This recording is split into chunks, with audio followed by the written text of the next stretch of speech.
Ce matin, et moi adorer, élève ta voix. Alléluia, alléluia.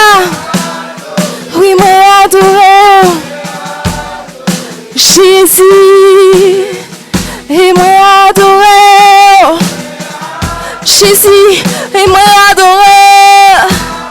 Oui, moi adorer Jésus, et moi adorer.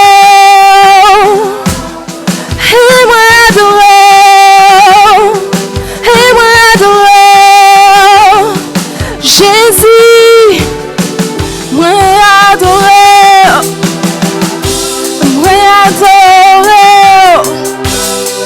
alléluia, ensemble, moi adorer,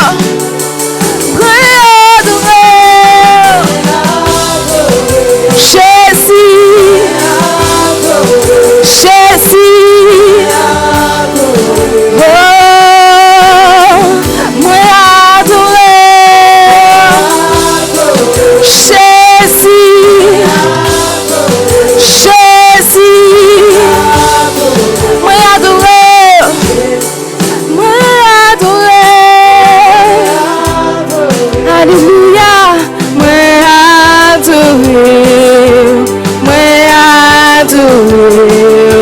Jésus, oh oui, moi adorer, moi adorer, moi adorer, moi adorer.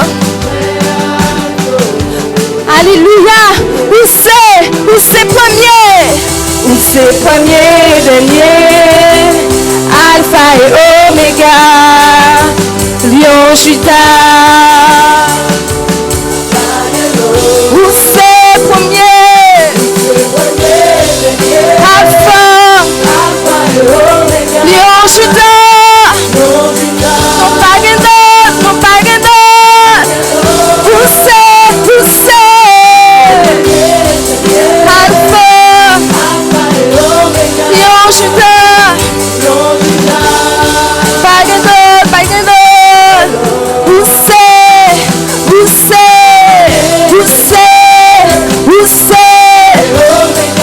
alléluia, non pas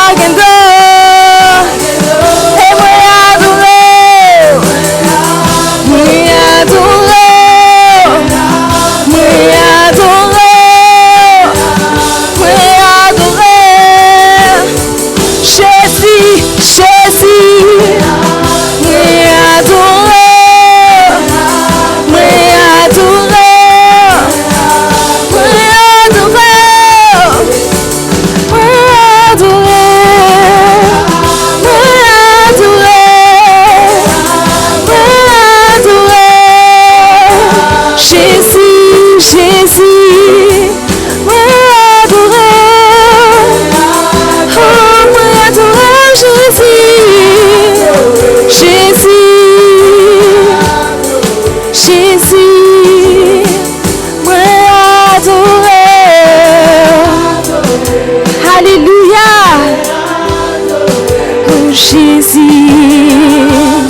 Est-ce que tu peux élever ta voix en prière en ce matin?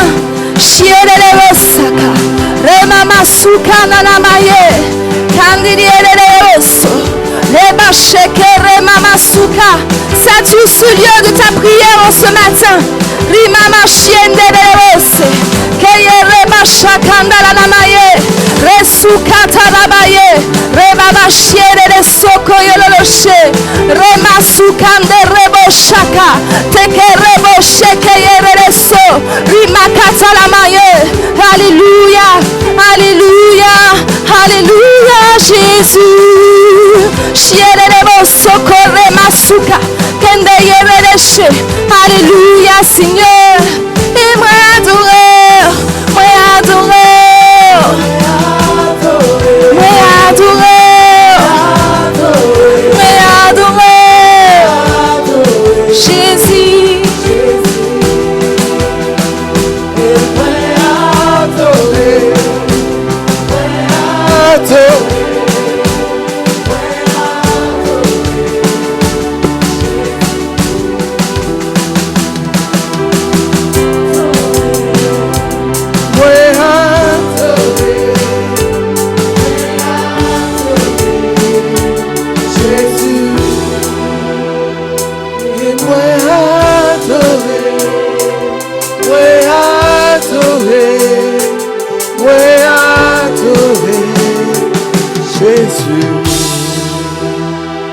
Père, je bénis ton nom et je te glorifie.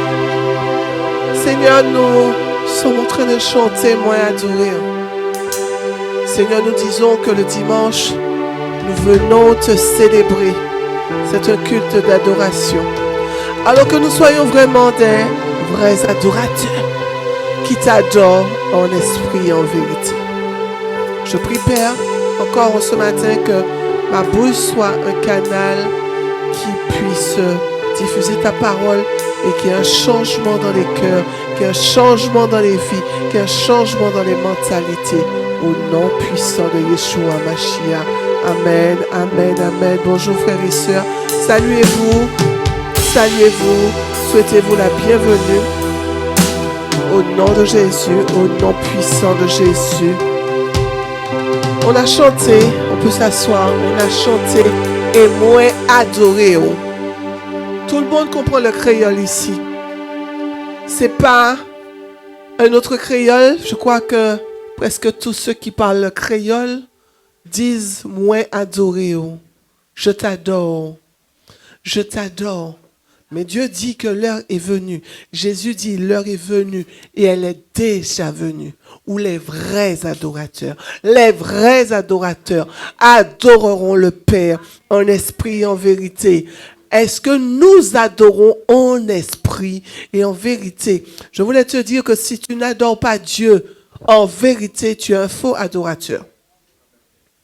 Tu dois être vrai. Lorsque tu adores, tu es vrai. Amen.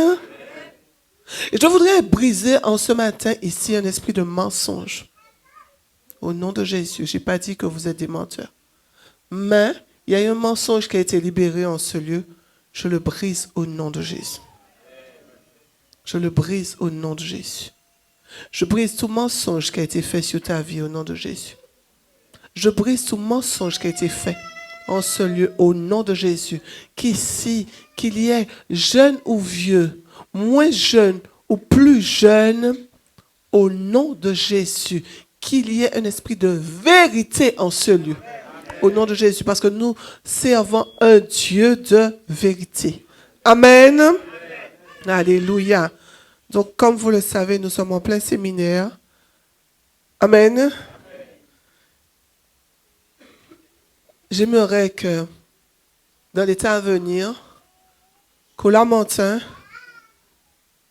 que nous puissions avoir de grands moments, que ce soit peut-être pas de cette salle, mais que nous puissions avoir de grands moments avec Dieu. Et dit que c'est possible aussi. C'est possible aussi que Dieu fasse de grandes choses avec nous, avec vous au Lamentin. Amen. Gloire soit rendue à notre Dieu. Ce matin, on va parler de la foi. Pourquoi nous avons des fois un manque de foi? Un manque de foi. Ce qui arrive à tout le monde, même à moi. Un manque de foi. Ça m'arrive et je me ressaisis. Quand je sens que je manque de foi, je dis, Seigneur, donne-moi la foi. Amen. Nous irons dans le livre de Romains. Romains 10, verset 15 pour certaines versions, mais pour d'autres versions, parce que ça dépend de la version, je prendrai la version seconde qui dit « Ainsi », Romains 10, verset 17, dit « Ainsi, la foi vient de ce qu'on entend, et ce qu'on entend vient de la parole de Dieu. » Je le prendrai dans une autre version, la version de la Septante. La Septante qui est la Bible hébraïque qui a été traduite en grec. Donc, Romains 10, verset 15 qui dit « Pourquoi y a-t-il des prédicateurs s'ils ne sont pas envoyés, selon qu'il est écrit ?» Alors, je le prends un petit peu plus haut. « Qu'ils sont beaux les pieds de ceux qui annoncent la bonne nouvelle. » Je ne peux pas encore regarder mes pieds. Pas mes chaussures, mes pieds. Ne regardez pas mes pieds, regardez mes pieds spirituellement. Il dit, mais tous n'ont pas obéi à la bonne nouvelle. Ça veut dire qu'il y a des prédicateurs, malgré le message qu'ils portent, ce ne sont pas toutes les personnes qui sont réceptives au message de la bonne nouvelle. Vous savez que des fois, dans des assemblées, on a beau porter des messages,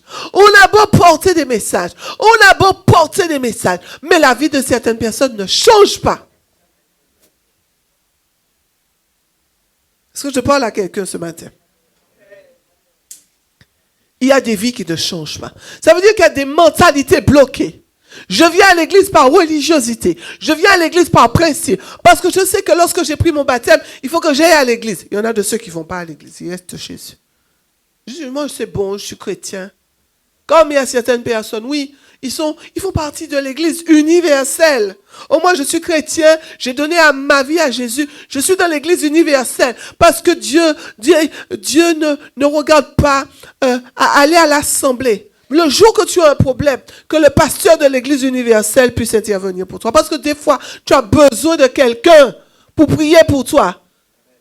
Tu dis, je m'attends à Dieu. Mais là, on fait à chaud en l'air. Ou pas qu'à ça attendre à Dieu pour besoin de prier. Amen. Tu as besoin de quelqu'un sur terre pour prier pour toi. Et tu me dis que oui, moi je fais partie de l'église universelle. Tant que tu n'as pas de problème. Mais le jour que tu as un problème, tu as besoin de tes frères et sœurs. Tu as besoin de la communion fraternelle. Tu as besoin que quelqu'un te pose les mains. Des fois, même par les positions des mains, tu t'attends à recevoir quelque chose. Parce que tu dis, Seigneur, je sais, je sens, j'ai senti quand le pasteur ou la sœur ici a posé ses mains sur moi. J'ai senti quelque chose est sorti du ciel et passé dans mon corps. Mais tu es un pasteur de l'église universelle. Fais le pasteur de l'église universelle prier pour toi. C'est tant qu'on est dans l'orgueil. Souvent, ce sont ceux qui sont dans l'orgueil qui ont un pasteur universel. Amen. Ce sont ceux qui sont dans l'orgueil le plus souvent qui ont un pasteur universel. Parce qu'ils n'ont pas qu'à supporter exhortation personne. Amen. Orgueilleux, ça s'appelle. Que Dieu nous délivre. Amen. Alors je continue donc la version 70 qui dit, car tous n'ont pas obéi à la bonne nouvelle. Car Ésaïe dit, Seigneur, qui a cru à notre prédication? Il dit, ainsi, la foi vient de l'audition. Ça veut dire que tu as besoin d'entendre. Mais je vais te dire quelque chose. Il peut y avoir des gens qui sont sourds d'oreille, mais qui entendent quand même Dieu. Ça veut dire qu'entendre Dieu, ce n'est pas par ton oreille là, mais c'est dans ton cœur. Et si la voix vient de l'audition, et l'audition se produit par la parole de Christ. Amen. Je voudrais encourager quelqu'un ce matin à se nourrir de la parole de Dieu. Vous savez, on a tellement d'occupations, il y a tellement de pression. On n'a pas le temps de lire la parole de Dieu. Je voulais te dire, le prophète Pierre Daniel disait ça. Et j'encourage les bien-aimés du Lamentin. Si vous ne pouvez pas monter à Sainte-Luce ce matin, qu'au moins, quand vous puissiez demander, Sœur Marie-France, emmène des bien-aimés ce soir à Sainte-Luce. propose à des bien-aimés de venir ce soir à Sainte-Luce. Je veux te voir ce soir à Sainte-Luce. Tu ris. Elle ne comptait pas venir ce soir. Oh, tu prends une partie et tu... Mais c'est le meilleur qui est... Le meilleur, c'est pour la fin. Et alors, tu n'es pas vorace. Non, non, non. Tu prends un petit morceau. Hein? Je vous encourage à faire du covoiturage et à venir prendre le meilleur, le bout. Vous savez, lorsque vous mangez du pain, moi j'aime les morceaux de pain. J'aime pas trop le pain au milieu. J'aime le morceau, la pointe. C'est-à-dire que je prends, vous voyez, avec le beurre, et je prends tout mon temps quand la petite tête de le bout là, c'est le meilleur. Vous voyez, lorsque je mange un yaourt, lorsque mon époux me donne un yaourt, je prends mon yaourt, je ne prends pas la grande cuillère. Je prends les petites cuillères. Pourquoi? Parce que Lionel, on mange, c'est parce que Lionel aime beaucoup les yaourts, monsieur yaourt. C'est 2 yaourts par jour. Enfin, 2, j'ai dit 2, hein. Mais, ouais. Vous voyez, lorsque vous sentez que le yaourt commence à se terminer, vous ralentissez. Vous ralentissez pour que vous puissiez bien savourer. Vous n'avez pas envie que ça se termine, n'est-ce pas? Ok, donc c'est le meilleur pour la fin. Amen. Et vous avez besoin d'entendre le message. Vous avez besoin, oui, vous recevez un enseignement avec vous. Mais lorsque quelqu'un d'autre vous donne peut-être les mêmes choses, ça veut bouger l'intérieur. Je vous invite à écoutez la parole de Dieu. Lisez la parole de Dieu. Mémorisez la parole de Dieu. Parce que lorsque tu te nourris de la parole de Dieu, il y a quelque chose. La foi vient en toi. Je veux te dire que même lorsque tu es malade, lis la parole de Dieu.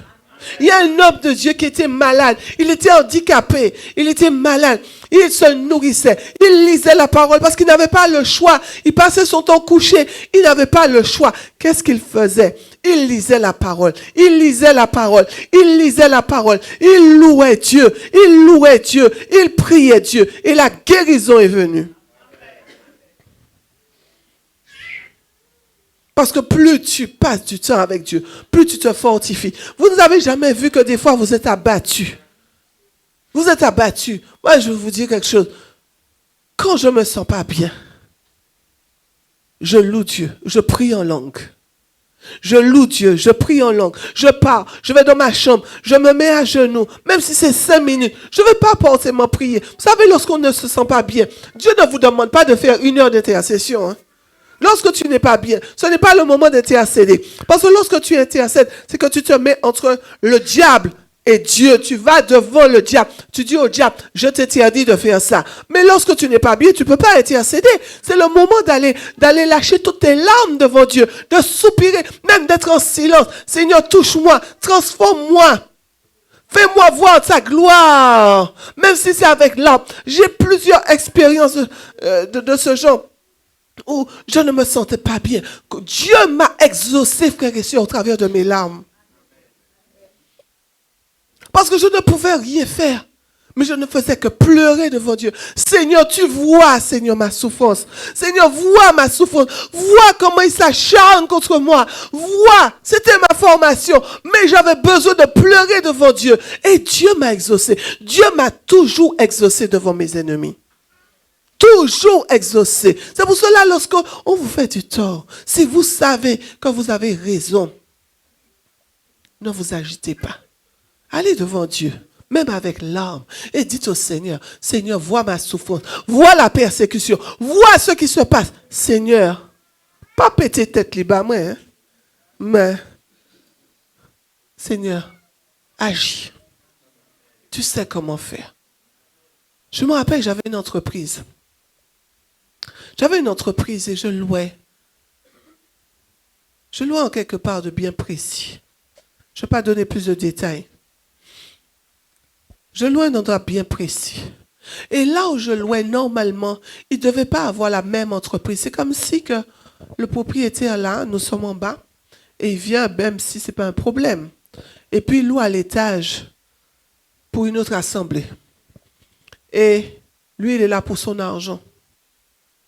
Et puis les gens de l'autre assemblée se mettent, comme ça arrive, hein, ils se mettent en bas et puis ils viennent, ils vous disent, n'allez pas en bas, venez en haut. N'allez pas en bas, venez en haut. En haut est meilleur. C'est ce qui m'arrivait pour l'entreprise. La même entreprise, au même endroit. Et je suis derrière. La première entreprise, elle est arrivée après moi. Elle est devant. Et on est venu, on a mis un panneau de manière pour barrer mon panneau, pour que ce soit le panneau de la personne qui soit vu. Ça m'a fait mal. Mais j'ai compris ce que le diable voulait faire. Et je suis allé. J'ai dit, Seigneur, tu vois, Seigneur, le travail que je faisais, j'ai laissé un salaire, Seigneur. C'est toi qui m'as demandé d'arrêter ce travail. C'est toi qui m'as dit que tu m'appelles à une œuvre. On n'avait pas encore commencé l'œuvre. Mais le Seigneur était en train de me préparer. Il me dit, laisse ce travail. Fais ça. J'ai dit, Seigneur, j'ai laissé mon travail. Regarde ce qu'ils sont en train de me faire. Cette personne s'est mise là. Ça diminue ta clientèle. Parce qu'elle a mis son panneau devant le tien. Il ne faut pas faire de cancan avec les gens. Frères et sœurs, je me suis mise à genoux, couchée chez moi. J'ai pleuré devant Dieu. J'ai pleuré devant Dieu. J'ai dit, Seigneur, Seigneur. Un jour, c'était une période de carnaval. Premier jour, je ne vois pas la voiture de la personne. Deuxième jour, je ne vois pas. Une semaine, je ne vois pas. Je dis, mais elle vient à pied. Comment? Où est sa voiture? Je ne vois pas sa voiture. La personne paie un loyer. Je ne vois pas. Elle est restée 3 mois. Je ne vois pas sa voiture. Vous savez ce que Dieu a fait? Dieu l'a bénie. Elle est tombée enceinte. Elle vomissait. Ce n'est pas une bénédiction d'avoir un enfant? Elle vomit. Elle ne peut pas travailler. Elle ne peut pas travailler du début de la grossesse jusqu'à la fin. Mais elle paie un loyer. Mais pendant ce temps, moi, je travaille. Et elle a accouché. Elle donne à téter à son enfant. 2 mois. D'un bébé qui est né de 2 mois. Elle retombe enceinte. Et elle a remis le local. On peut applaudir à la gloire de Dieu. Je me suis couchée devant Dieu. Je n'ai jamais dit au Seigneur, détruis-la. Tu vois ce qu'elle m'a fait. Elle est dans la compétition. Elle fait les gens venir chez elle. Et moi, non, je n'ai pas fait d'histoire. En plus, c'était quelqu'un que je connaissais. Non, j'ai dit, Seigneur, vois. Seigneur, je n'aurais jamais fait ça. Mais Seigneur, regarde ce qu'elle a fait. Et Dieu m'a honoré. C'est pour cela, frères et sœurs, ne vous associez jamais avec les méchants. Ne vous associez jamais avec les gens qui font du mal. Amen. Soyez juste en toutes choses. Soyez juste en toutes choses. Amen. Et soyez très, très, très loyaux dans tout ce que vous faites. Amen. Ce qui semble être bon, des fois, c'est pas bon. C'est pour cela que nous avons besoin du Saint-Esprit. Amen. Donc tu as besoin de la parole. Tu as besoin de te nourrir de la parole. Tu as besoin d'appliquer la parole. Tu as besoin de méditer la parole. Tu as besoin de ressasser la parole. Tu as besoin de la mettre en pratique, la parole. Amen. Tu as besoin que la parole t'exhorte. La foi vient aussi de ce que lorsque le Seigneur t'a exhorté, il t'a exhorté et que tu as mis en pratique. Alors là, le Seigneur voit ton obéissance, il voit ton cœur et il commence à te dire, maintenant, tu es prêt, tu es prête à ce que la foi grandisse en toi. Amen. Nous avons besoin de vivre le surnaturel de Dieu dans la foi. Tu as besoin, et vous savez, la foi est surnaturelle. Parce que la foi, ce n'est pas ce que tu vois, mais c'est ce que tu crois, n'est-ce pas? Je me rappelle encore cette fois-là. Et mes enfants peuvent en témoigner. J'avais mes filles, elles étaient toutes jeunes. Elles étaient dans leur chambre. Et j'arrive. Vous savez qu'il y a des abeilles de sorcellerie? Est-ce que vous savez ça? Je ne vous dis pas de rester tout le temps. Oh, vous avez vu quelques abeilles passer. Vous dites, il y a de la sorcellerie. Vous voyez un bonbon passer. Oh, il y a de la sorcellerie. Vous voyez un merle noir. Oh, on a fait de la sorcellerie contre moi. En Martinique, il y a plein de merles noirs. Amen. Un papillon noir. Ah, on va mourir. Hey, ça c'est le système Vieneg. Ça, c'est système vinaigre, papillon noir. Un papillon noir est venu. Vous savez le nombre de fois que j'ai vu des papillons noirs chez moi, je les tue au nom de Jésus. Ils ne sont pas beaux, mais ce n'est pas parce qu'il y a un esprit de mort. Mais si tu crois que le papillon noir qui est venu chez toi amène la mort, ça veut dire que tu crois de la sorcellerie. Nous brisons cette mentalité au nom de Jésus. Et en Afrique, apparemment, il ne faut pas les chats noirs. J'aime pas forcément les chats noirs, ils ne sont pas forcément beaux. Mais ce n'est pas parce qu'il est noir que c'est un chat de sorcellerie. Amen. Nous devons réformer, nous devons garder la mentalité du monde. Amen. Mais ça arrive des fois. Un jour, je sors de mon travail. Et j'arrive chez moi, je rentre. Et brusquement, j'entends un bruit. J'entends un bruit dans ma maison. Non, même pas. Je rentre dans mes toilettes et je me déshabille.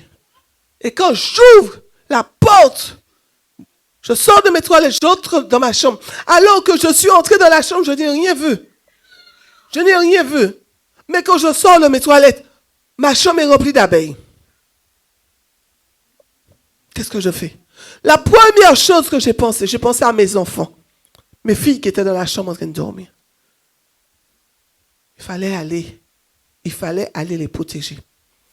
Je suis allé à mes risques et périls, parce que ma chambre était déjà remplie d'abeilles. Je suis allé. J'ai fermé la porte de la chambre de mes enfants. Mais le premier geste que j'ai fait, c'est de faire marche arrière et de m'enfermer. Mais j'ai pensé à mes enfants. Et Dieu a permis que je sorte. Et le Seigneur, dans une fraction de seconde, il m'a montré que c'était des abeilles qui avaient été envoyées. Esprit de dispute, esprit de division. Et là, j'ai pu protéger mes enfants. Je ne sais pas si vous vous rappelez de ça. Et il y en avait encore. Je voyais que les abeilles venaient après moi. Et vous savez ce que le Seigneur m'a dit? Il y avait la fenêtre de ma chambre. Il fallait que les abeilles partent ou encore que je les tue. Et le Seigneur m'a dit, la foi est quand tu vas aller ouvrir la fenêtre qu'ils partent. Il fallait que j'affronte les abeilles.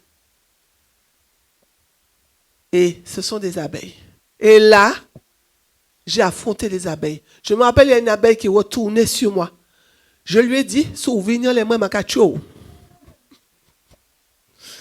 Et je vous assure, l'abeille a fait un demi-tour. Et j'ai vu toute la série d'abeilles. Je suis allé, j'ai ouvert la fenêtre.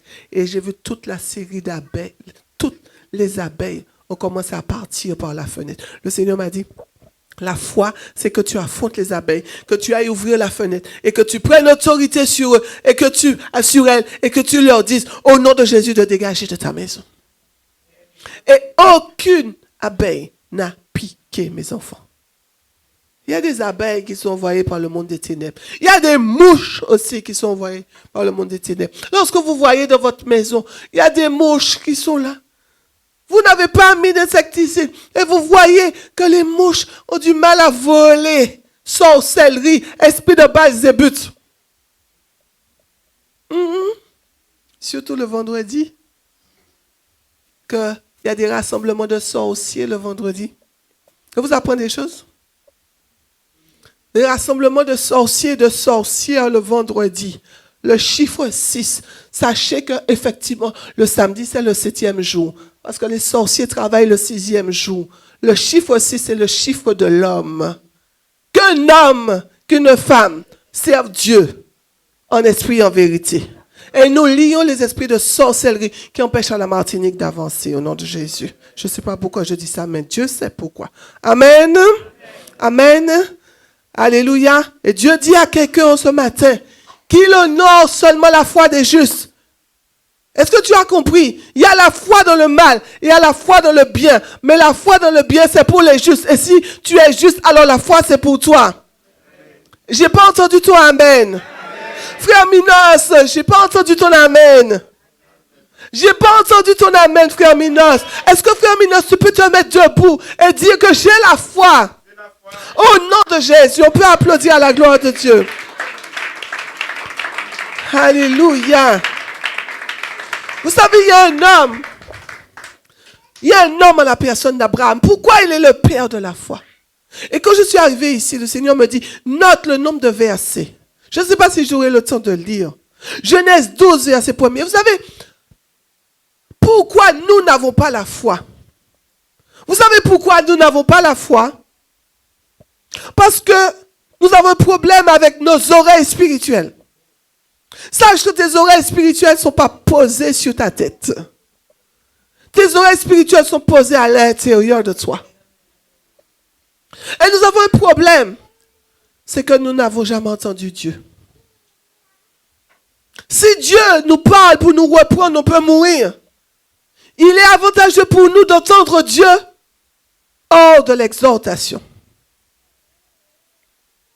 Mais quand Dieu vient pour nous louer, parce que Dieu peut nous louer, Dieu, je crois que c'est la seule personne que tu dois accepter qui te loue. Et quand Dieu te loue, c'est que tu es déjà en bas.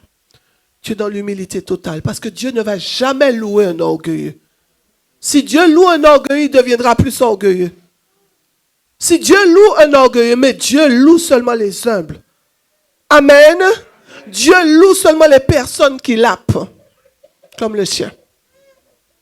Ça veut dire que ces personnes ont décidé de sortir de leur contexte naturel, comme je disais la dernière fois. Le contexte naturel, c'est que tu prennes l'eau pour mettre à ta bouche. Mais le chien, lui, il ne peut pas prendre l'eau avec ses pattes.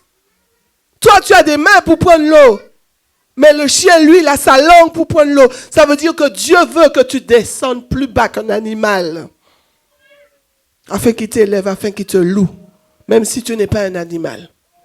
Amen. Amen. Alléluia. Alléluia. Dieu cherche ces gens. Dieu il veut te louer.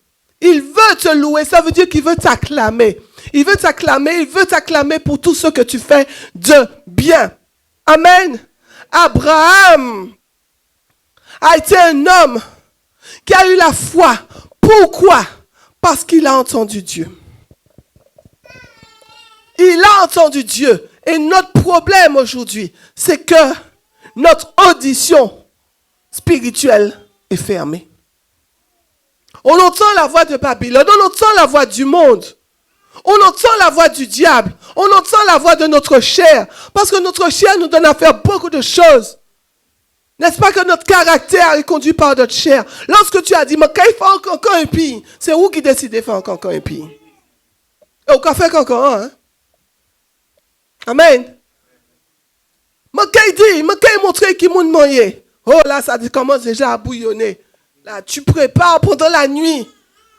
Ouais, il y a des gens, hein? Il y a des gens, on leur parle. Combien de fois dans le ministère, on a parlé à certaines personnes? Ils vous disent, devant vous, oui, j'ai compris. J'ai compris, il n'y a pas de problème. On termine une réunion, on s'embrasse. Mais la personne part, elle rentre chez elle, elle ressasse tout ce que tu lui as dit. Et le diable commence à lui dire, pasteur, pas pour dire ça. Hein. La soeur ne devait pas te dire ça. Le frère ne devait pas te dire ça. Et puis elle se charge. Pendant toute la nuit, elle ne dort pas. Le lendemain matin, elle se réveille comme un monstre. Parce qu'elle a accepté la pensée charnelle. Et elle dit, moi, je ne retourne pas dans cette église. Alors que, au départ, elle avait dit, j'ai pardonné, c'est bon, j'ai compris. Mais le lendemain, elle dit, non, on n'aurait pas dû me dire ça. On n'aurait pas dû me dire ça. Mais on aurait dû te dire quoi? On aurait dû te dire bravo. On aurait dû te dire bravo pour le péché. Et moi, je vais en enfer avec toi? Non. Non. Comme dit la personne, si c'est bon, je te dis que c'est bon. Si c'est pas bon, je te dis que ce n'est pas bon. Que tu m'aimes, que tu ne m'aimes pas, c'est pas bon. Que l'église se remplisse, que l'église se vide. Mais moi, je veux au ciel. Je ne veux pas que l'église soit remplie de personnes que j'applaudis leur péché. Je peux te dire non, je t'aide à sortir du péché. Mais si le péché n'est pas bon, non, il n'est pas. De toute façon, tout péché n'est pas bon. Si la chose n'est pas bonne, je ne peux pas te dire que c'est bon pour que tu puisses rester, tu vas partir quand même. Tôt ou tard, parce que l'esprit qui est en moi va te déranger. Parce que je t'ai dit avec ma bouche que c'est bien, mais ce n'est pas bien. Tôt ou tard, tu vas quitter l'église parce que les justes ne peuvent pas rester dans l'assemblée des fidèles. Oui, il y a des gens, ils vont vous dire, comme je me rappelle de ce jeune homme qui venait à l'église à Sainte-Luce, un vendredi, il a son épouse, la sœur Noémie connaît, il a son épouse, il vient à l'église, il dépose son épouse devant l'église, avec ses enfants, sa femme, il dépose sa femme et ses enfants. Et vous savez ce qu'il a fait? Il est reparti. Et il est allé chez sa belle-mère. Et parce que sa belle-mère était une femme bien de corps, lorsque la belle-mère a entendu sonner à la porte, elle est allée, elle a regardé dans le hublot, elle a vu que c'était son gendre. Mais la porte, parce que la personne avait la clé, lorsqu'elle a dit à la personne, parce qu'elle était en petite serviette, elle a dit à la personne d'attendre. La personne a défoncé la porte, il est entré. Il a violenté sa belle-mère sexuellement. J'ai vu cette dame, j'ai reçu cette dame. Elle est venue toquer à la porte de mon école. Elle s'est effondrée dans mes bras. À me dire, il n'aurait pas dû me faire ça. Il n'aurait pas dû me faire ça. Je lui dis, qu'est-ce que tu veux que je fasse? Tu veux que je porte plainte pour toi? Elle m'a dit, non, si je fais ça maintenant, ma famille le tue. J'ai dit, tu m'envoies un courrier. Et lorsque tu seras prête, et au bout d'1 an, elle est venue me voir. Elle m'a dit, je suis prête à porter plainte. J'ai dit, vas-y. Mais entre-temps, cet homme, au lieu de venir nous voir, nous dire, pasteur, j'ai un problème avec le sexe. J'ai un problème avec le sexe. Vous savez, il a commencé à faire marche arrière. Il a dit, je ne viens pas dans cette église-là parce que les gens de l'église sont trop hypocrites. Bien sûr, c'est lui l'hypocrite. Mais il a dit que c'est l'église qui est hypocrite. Amen. Mais Dieu lui a donné sa récompense quand même. Amen. Amen. Dieu veut aujourd'hui parler pour que la foi puisse grandir. Abraham a été le père de la foi parce que son audition a été développée. Il a appris à parler avec Dieu et à entendre ce que Dieu lui dit. Est-ce que tu peux te réveiller en ce matin et nous lions tout esprit de sommeil au nom de Jésus. Amen. Nous lions tout esprit de sommeil au nom de Jésus. Qu'est-ce que la parole de Dieu dit? Genèse 12, verset 1er à 3. L'Éternel dit à Abraham, va-t'en de ton pays, de ta patrie, de la maison de ton père, dans le pays que je te montrerai. Je ferai de toi une grande nation. Première fois. Vous savez, Dieu avait déjà, Abraham, écoutez, pour qu'Abraham puisse entendre la voix de Dieu, c'est qu'il avait déjà cherché Dieu. Est-ce que tu comprends? Dieu se laisse trouver par celui qui le cherche. Est-ce que tu as entendu, mon frère, ma soeur? Dieu se laisse trouver par celui qui le cherche. Est-ce que tu cherches à développer une relation pour que Dieu te parle? En ce matin, Dieu ne veut pas forcément t'exhorter parce que s'il t'exhorte, c'est qu'il t'a déjà parlé au travers de la parole, tu n'as pas entendu et il vient vers toi audiblement. Mais si Dieu vient vers toi audiblement, ton cœur risque de s'arrêter et tu risques de mourir. Mais quand Dieu te loue, il y a déjà un changement de l'atmosphère. Parce qu'il vient avec une voix douce. Et il lui dit, va-t'en, sors de là. Parce que dans le pays où tu te trouves, il y a beaucoup de distractions. Dans le pays, il y avait beaucoup de distractions. C'était une ville de commerçants. C'était une ville de commerçants. Et vous savez, lorsqu'il y a de l'agitation, où ça bouge autour de nous, nous sommes distraits. Dieu a enlevé Abraham de la distraction. Dieu veut enlever quelqu'un ce matin de la distraction.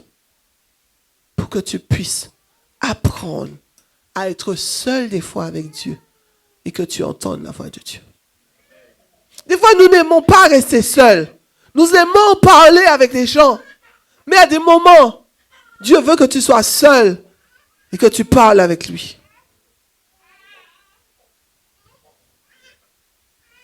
Abraham a appris à parler avec Dieu. Et Dieu est monté progressivement. Progressivement. Dans Genèse 12, 7, Dieu encore revient une deuxième fois. Dieu veut d'abord que tu parles. Dieu veut d'abord que tu ouvres la bouche. Dieu veut d'abord, c'est toi qui es âme. Et lui, il est Dieu. Donc il veut d'abord que ce soit toi qui lui parles, afin qu'il te parle. Souvent, il y a des gens qui veulent, Seigneur, parle-moi. Et non, Dieu veut que tu parles. Deuxièmement, tu apparais encore à Abraham. Et il dit, je donnerai ce pays à ta prospérité. Genèse 12, verset 7. Et Abraham, qu'est-ce qu'il fait? Il bâtit un autel à l'Éternel. Combien d'autels que tu as déjà bâti à Dieu? On ne t'a pas dit de prendre des pierres et de créer, de former un autel. Mais ton autel peut être tes genoux. Des fois, nous refusons de fléchir le genou devant Dieu parce que nous disons nous avons mal au genou. Nous avons déjà, je vais vous dire, ces temps derniers, j'avais très mal au genou. Vous voyez, j'avais du mal à monter au niveau du podium à l'église à Sainte-Luce. Mais je m'obligeais tous les jours à me mettre à genoux, même si mon époux m'aidait à me relever. Mais je suis à genoux parce que c'est un signe pour moi de m'humilier devant la face de Dieu. Amen. Mais lorsque tu as déjà trouvé l'excuse, non, Seigneur, aide-moi à me mettre à genoux. Verset Genèse 13, verset 14 à 17. L'Éternel dit à Abraham, après que Lot, voyez, et si vous lisez le livre de la Genèse, vous allez vous rendre compte que toutes les fois qu'Abraham a pris des décisions tout seul, Dieu ne lui a pas parlé. Dieu ne lui a pas parlé. Mais Dieu a parlé à Abraham lorsqu'il fallait qu'il prenne des décisions selon la volonté de Dieu. Il y a des décisions que toi tu prends qui ne sont pas de la volonté de Dieu. C'est de toi-même. Et beaucoup de personnes disent, Dieu m'a dit. Ce n'est pas Dieu, comme disait le prophète. Ce n'est pas Dieu qui a dit, c'est toi qui as dit. C'est toi qui as dit que tu vas faire ci, que tu vas faire ça. Tu décides de faire ci, tu décides de faire ça. Toutes les fois qu'Abraham a décidé de faire des choses, il est descendu en Égypte, il y a eu une famine. Et il a dit à sa femme, dis que tu es ma sœur. Dieu n'a pas intervenu. Dieu a protégé. Dieu a protégé. Mais Dieu ne lui a pas dit, ne va pas en Égypte. Hein. Dieu ne lui a pas dit, ne dis pas que ta femme n'est pas ta femme. Hein. Dieu ne lui a rien dit. Dieu n'a pas dit à Abraham, n'emmène pas Lot. Hein. Il y a un problème avec Lot. Dieu n'a pas dit à Abraham de ne pas aller en Égypte. Dieu ne lui a pas... Non, c'est lui qui a décidé d'aller en Égypte. Dieu l'a laissé faire. Par contre, Dieu lui a dit de laisser son pays. Et Dieu a été avec lui. Amen. Apprenons à écouter Dieu. Abraham, je vais m'arrêter là. Je vais vous donner aussi Genèse 15, versets 1 à 6 et 8 à 10. Et toutes les fois, Abraham a offert à Dieu un sacrifice. Dieu lui est monté en puissance avec lui. Et chaque fois, Dieu lui donnait une information. Jusqu'à ce que Dieu lui dise, voilà, je vais te donner un fils. Celui qui est là, dans ta maison, ce ne sera pas lui qui va hériter, mais tu auras de ta prospérité, quelqu'un qui va naître. Et vous imaginez que Dieu n'a jamais parlé à la femme. Elle a entendu la conversation. Elle a entendu la conversation entre Abraham et l'ange qui annonçait la naissance d'Isaac. Et rappelez-vous que Sarah a ri. Elle n'a pas compris. Elle a dit, mais moi, je suis vieille. Qu'est-ce que l'ange est en train de dire? Qu'est-ce qu'il est en train de dire là? Moi, je vais pouvoir être enceinte. Mais regardez, Agar. Lorsqu'Agar s'est retrouvée, ce n'était pas la femme promise. Ce n'était pas la femme promise. Ce n'était pas la femme de la promesse. Dieu a parlé à la femme de la promesse. Quand elle s'est retrouvée dans le désespoir. Parce que Sarah lui a dit, là, écoute, toi, tu vas dégager là. Dieu l'a réconforté. Dieu l'a réconforté. La foi, des fois, vient lorsqu'on est au plus bas. Et que Dieu veut nous parler. Quand tu es au plus bas, tu souffres. Tu vas vers Dieu. Tu vas vers Dieu et tu lui parles et tu réponds. Amen. Dieu sait honorer la foi des gens qui souffrent. Dieu sait parler aux gens dans leur souffrance. Dieu sait parler aux gens qui le cherchent. Abraham est devenu le père de la foi parce qu'il a entendu Dieu. Dieu veut aujourd'hui te parler. Et je dis que quelqu'un n'a pas la foi, on n'a pas la foi, il nous manque la foi parce que nous ne savons pas chercher Dieu pour qu'il puisse nous parler. Amen. La foi vient de ce qu'on entend, de l'audition. La foi vient de ce qu'on entend. Et ce qu'on entend vient de la parole de Dieu. La parole de Dieu passe par les Écritures. Mais la parole de Dieu aussi, c'est dans ton cœur. C'est ta relation avec Dieu. Si tu ne parles pas avec Dieu, tu n'auras jamais la foi. Est-ce que tu as compris? Si tu ne parles pas avec Dieu, Dieu ne pourra pas parler avec toi. Mais ce n'est pas du jour au lendemain. Cherche Dieu et il va te parler. Cherche Dieu et apprends à entendre la voix de Dieu dans ton cœur. Amen. Est-ce qu'on peut se mettre debout?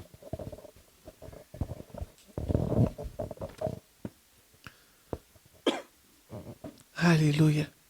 Est-ce qu'il y a quelqu'un ce matin, vous sentez que vous n'avez pas la foi? Parce que vous n'avez jamais eu une relation avec Dieu pour que Dieu puisse vous parler. Vous savez que la chair doit se serrer. Il ne faut pas que ce soit vos émotions qui vous donnent à prendre des décisions. Est-ce que vous avez entendu? Faute de connaissance, la Bible dit, mon peuple périt. Si tu ne connais pas, si tu ne sais pas, Dieu peut te parler en songe, mais le diable aussi peut te parler en songe. Moi, je sais discerner lorsque le diable vient me parler. Je ne répète même pas quand le diable vient me parler en songe. Je ne répète même pas. Lorsque le diable vient dans mes pensées pour essayer de m'envoyer des flèches. Le diable envoie beaucoup de flèches dans nos pensées. C'est à nous de rejeter. J'ai entendu qu'il y a quelqu'un dire que dans une journée, on reçoit 8000 pensées. C'est beaucoup, hein? Ça occupe beaucoup l'espace de tes pensées. Les pensées.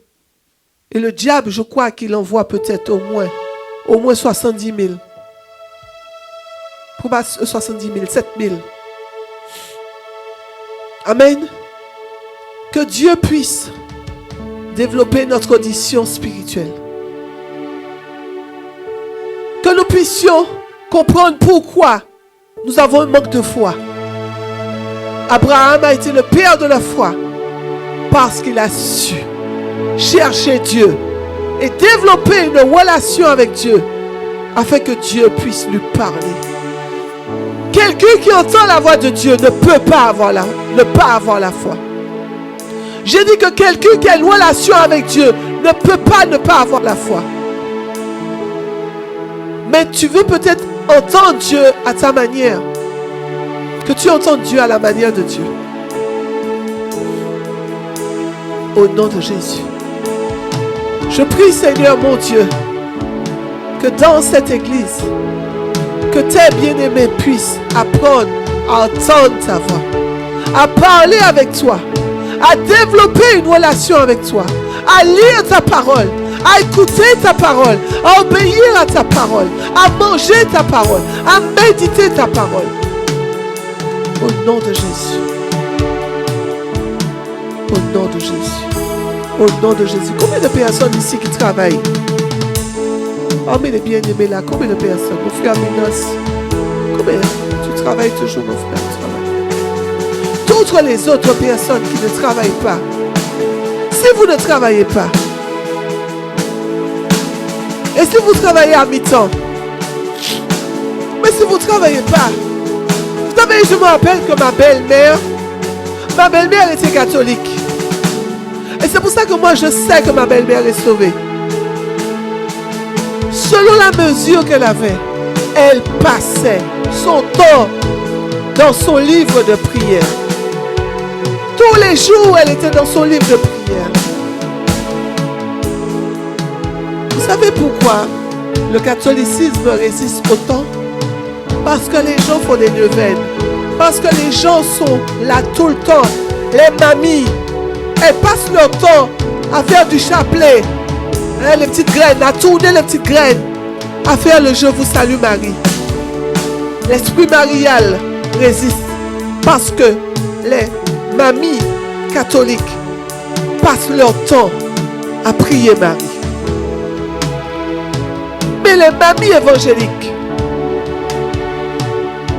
si elles pouvaient passer leur temps à prier Jésus, les mamies évangéliques auraient bouleversé le monde évangélique. Si les mamies catholiques permettent à l'esprit marial de résister, parce que si l'esprit marial nous résiste, c'est parce qu'il y a des gens qui lui donnent de la force. Si les mamies évangéliques pouvaient donner à Jésus de la puissance, alors certainement les mamies de la Martinique auraient, et je dis aussi les papilles de la Martinique, auraient donné à Jésus toute sa puissance. Et les mamies auraient changé l'esprit de la nation. Parce qu'une nation qui loue Jésus est transformée. Est-ce que tu as entendu? Une nation qui loue Jésus est transformée. Alors nous devons changer la Martinique au nom de Jésus. Tu sais ce que tu dois faire. Amen. Je prie Seigneur mon Dieu qu'en ce matin, que tu puisses toucher la vie de quelqu'un, afin que cette personne puisse pouvoir te parler et que la foi puisse grandir et de croire que tu peux l'utiliser. Tu peux. Est-ce qu'on peut chanter? Je ne sais pas si tu pourras. Je me livre totalement, non?